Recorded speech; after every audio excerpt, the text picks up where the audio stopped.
Hasbunallah.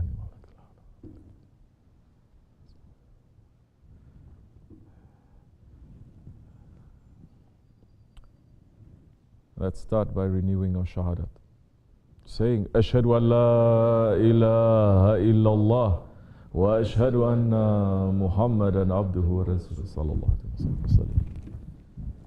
With the shahadat now, there is a foundation.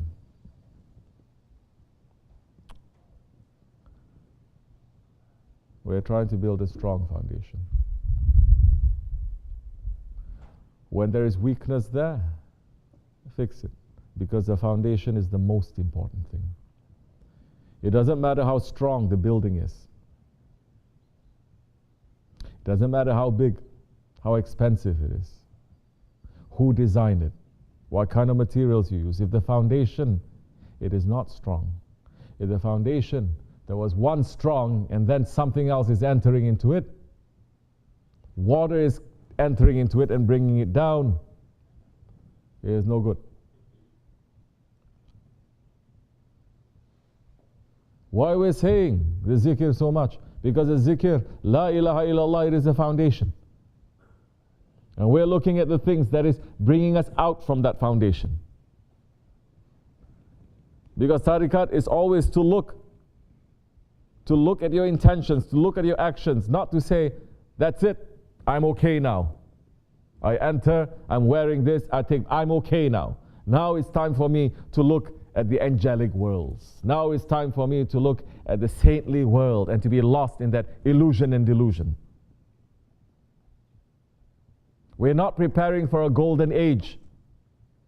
We're preparing for the big war that is coming. If you're not fighting with yourself, your ego right now, how are you going to be in that war fighting against batil? If you think I'm Muslim, I'm Naqshbandi, I'm this, I'm that, labels doesn't matter anymore. Because they're hypocrites in every jamaat, they're hypocrites in every group, in every religion. It is not according to the labels. You're going to see those ones that you say, it is my enemy, they're going to stand next to you, fighting for the sake of haqq. You're going to say, this one was my friend, this one was wearing the same thing, praying the same way, but he's going to be on the side of Dajjal. What are you fighting? We just finished 1 month of Ramadan, fighting against our ego. Are you fighting at all? Are you at least saying, well, I didn't fight this week, let me at least choose one day to fight. I didn't fight at all the nights. Let me choose one night to fight against my ego, to just get a couple of rakats that I did during the Ramadan. If you stop the fighting, that's when you're not going to get nothing from the Ramadan. Ramadan is not going to continue.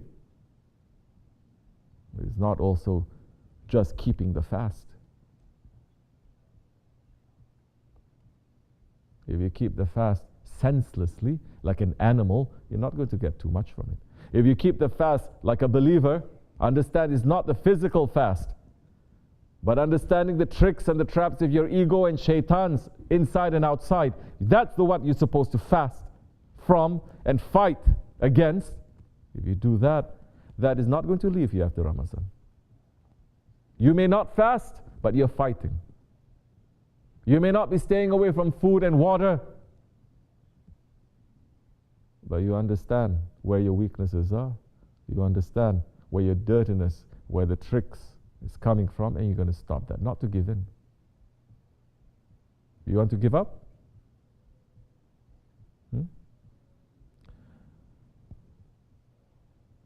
You want to give up? The end is not good. You're going to suffer a lot. And that suffering, Allah subhanahu wa ta'ala did not intend for us to suffer. That suffering is what we put to ourselves. You're not fighting. You're not asking for help. You're not being with those who are fighting. You are completely separating yourself. That the month of Ramadan is a month of togetherness. Togetherness. Do you understand that never in the history of mankind until Islam came, that the whole world, east, west, north and south, they're doing the same thing everywhere in the world. Fasting at the same time, worshipping, bringing everything together, everyone together. Physically, that you start doing it, then you understand outside of the physical, inside, we are the same.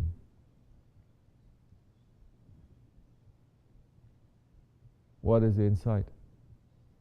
We want to be clean. We want to be pure.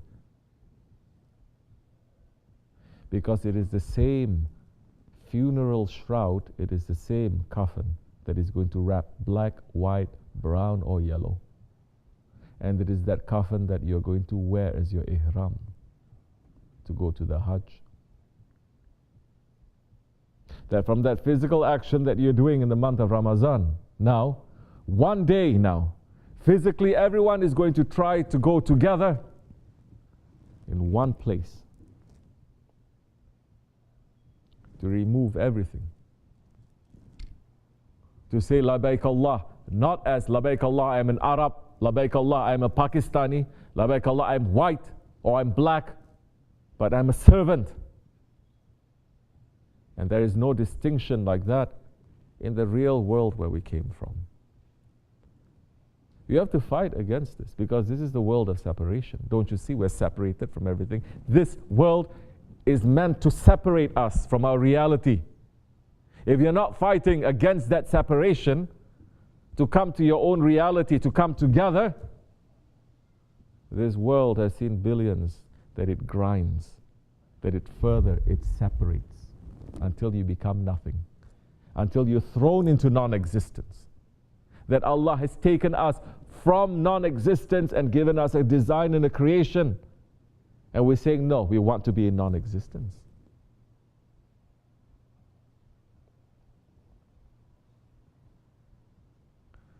Don't take these things for nothing. That we're saying, this is not to benefit me, this is to benefit you. And you're going to thank me one day. This is to benefit you. Because if you continue like this, Shaitan, right after Ramadan, is working overdrive. He's saying, especially to those ones that they gain some cleanliness, some purity, some station, some progress in the month of Ramadan, he's going to work 100 times more to make you to become dirty again. You're still not understanding. At least you're not being smart. You're not planning to say, okay, I'm weak for this time. This time at least let me try to be strong. This time at least let me try to be on time. This time at least let me try to do a bit more. Oh.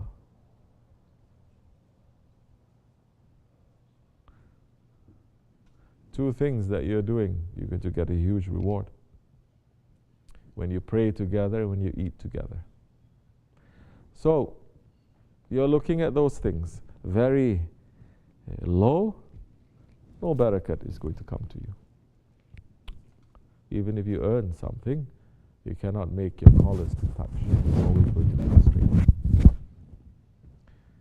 Things that are given to you because of the hand of our Shaykh, of that friend of Allah, you will kick it away.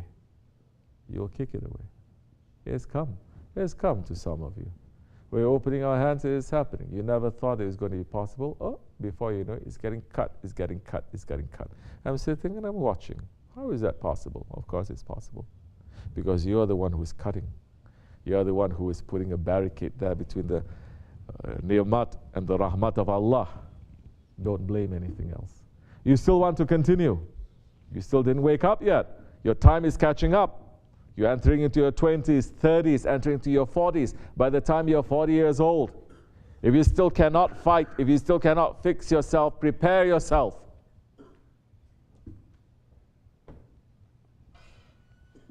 We're not here for games. You want to play a game? Go outside. You'll see how the world is going to treat the people who treat this as a game.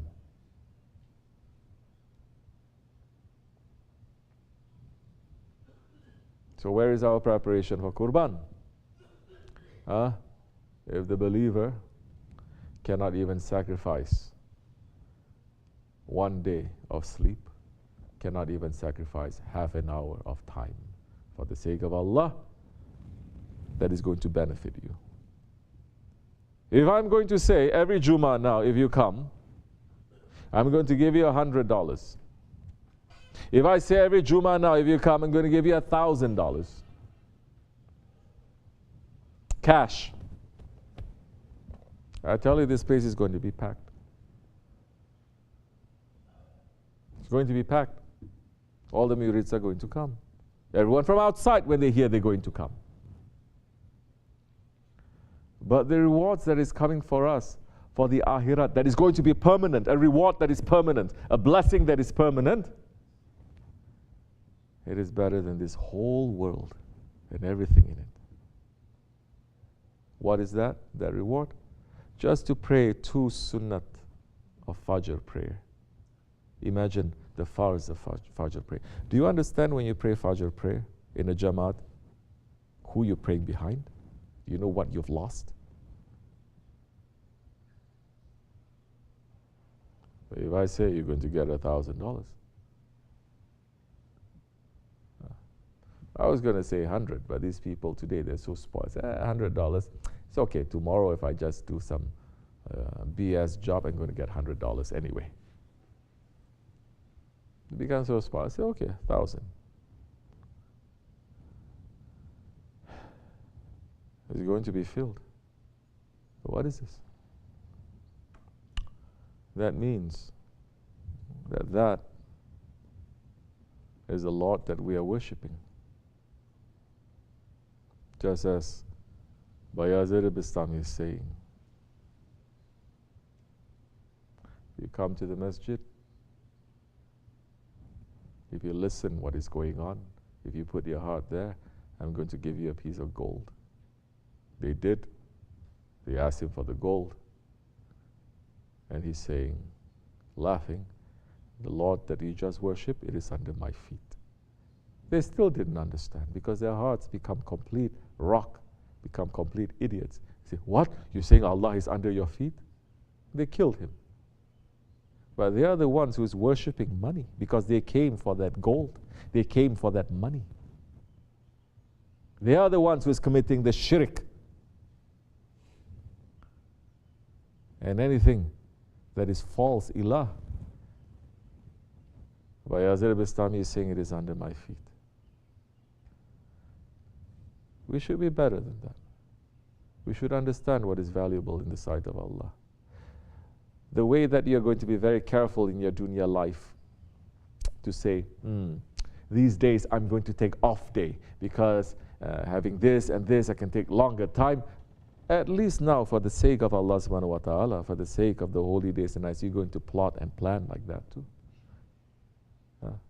Now in the month of Ramadan, by force, we're making everyone to sit and to eat. I didn't have to force too much because you understand the blessings that comes with it. So you're still going to ask me what we're going to do, how we're going to make Ramadan to continue? Where you're not even going to voluntarily be together to eat, to pray.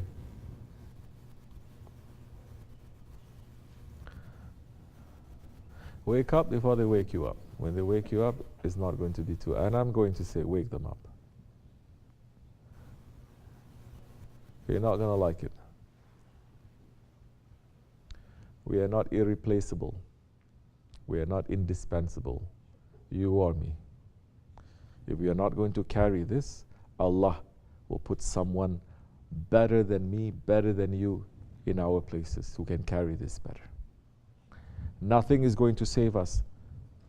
Not our race, not our lineage, not how close we are to whatever.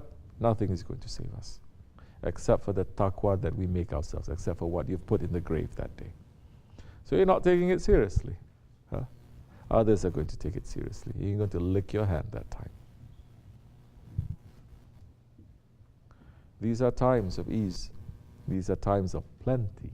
These are times when there's no challenges. Imagine If it's going to be difficult, where are you going to be? You cannot say, oh, there was too much snow. It is, I cannot come. That's why I come late. Huh? What happened? In the winter time, people were here more often on time than it is now. Oh, because mankind, once they stop fighting, they become tyrant. Once they stop fighting, like what they say in these days, you feel that you are what? Entitled. Stop that. ومن الله توفيق حرمة الحبيب حرمة الفاتحة. آمين. السلام عليكم ورحمة الله.